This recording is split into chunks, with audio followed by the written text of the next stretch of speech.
Well, yesterday night I watched the entire memorial dedicated to George Floyd. It has been touching, strong, and inspiring. I am just a young white girl born in Italy at the beginning of the 90s. I am nobody, neither George was, and yet that nobody has become somebody. Because actually, even when we think we are small, we cannot even imagine how big is the footprint that we leave on this planet. Some may be more than others, but everybody has his or her role and impact on this world. I did not choose to be born white, but I feel lucky to be. That is not right at all. It is a horrible thing. It is an awful thing that a person could feel lucky or unlucky because of the color of their skin.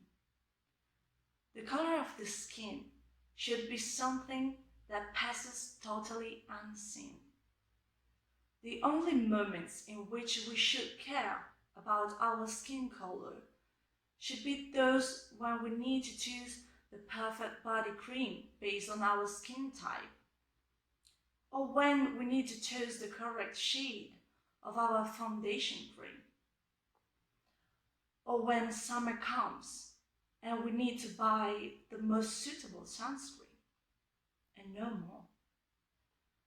Those should be the only moments in which we care about the color of our skin. Instead, no. We live in 2020 and I still see scenes of racism. I still see violence based on ethnicity. We live in 2020 and I see George Floyd dying, killed by the cruel, racist violence of a knee. We live in 2020, and after seeing all these images, I still find myself thinking, wow, I am so lucky to be white. And I find it so unfair. I do not want all these things. I want a future where the sons and the daughters of my generation and the ones to come do not think anymore about how lucky or unlucky they are for their skin color. I want a future full of opportunities and mutual respect for all people, youths, children, disabled people, blacks, whites, people with almond-shaped eyes, Indians, women, men, everybody. Everybody should have the same opportunities. The opportunity to demonstrate their value, their skills, to demonstrate how many good things they can do to make the society and the entire world a more prosperous place.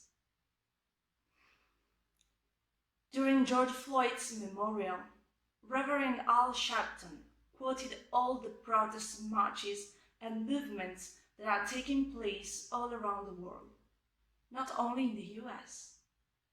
We all gathered under one shout.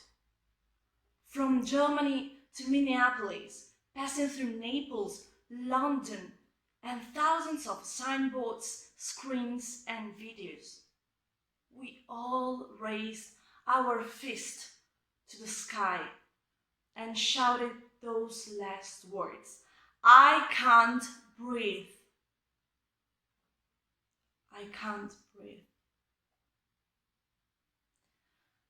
I can't breathe in a world that smothers and oppresses people because of their gender, their skin color, their sexuality, or their bank account. I can't breathe in a world full of politicians who forgot the real value and meaning of politics, and that they were put in that position not to satisfy their personal interests, but to guide people and communities towards new horizons made of justice, respect, equity, and happiness. Lately, politicians all around the world have forgotten that that should be their aim, and they think that just by taking a picture of themselves with the Bible, they could make amends for all the awful words with which they filled up their mouths until the previous day.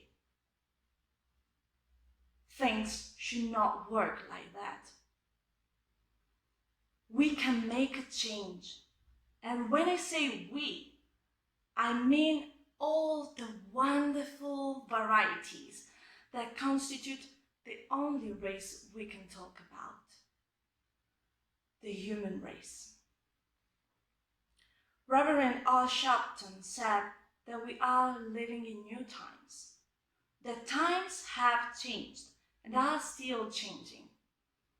He said that where once there was a white shouting against the black, today we can find black and white people marching together for the same honorable cause. But despite this, we are still witnesses of discrimination. He said that it's time to get that knee off our necks, that knee that prevents people to be what they want and dream to be. So yes, this sad story showed us that times are changing, and now it's time to raise our voices and to shout in chorus that all lives matter. Now is the time to breathe again.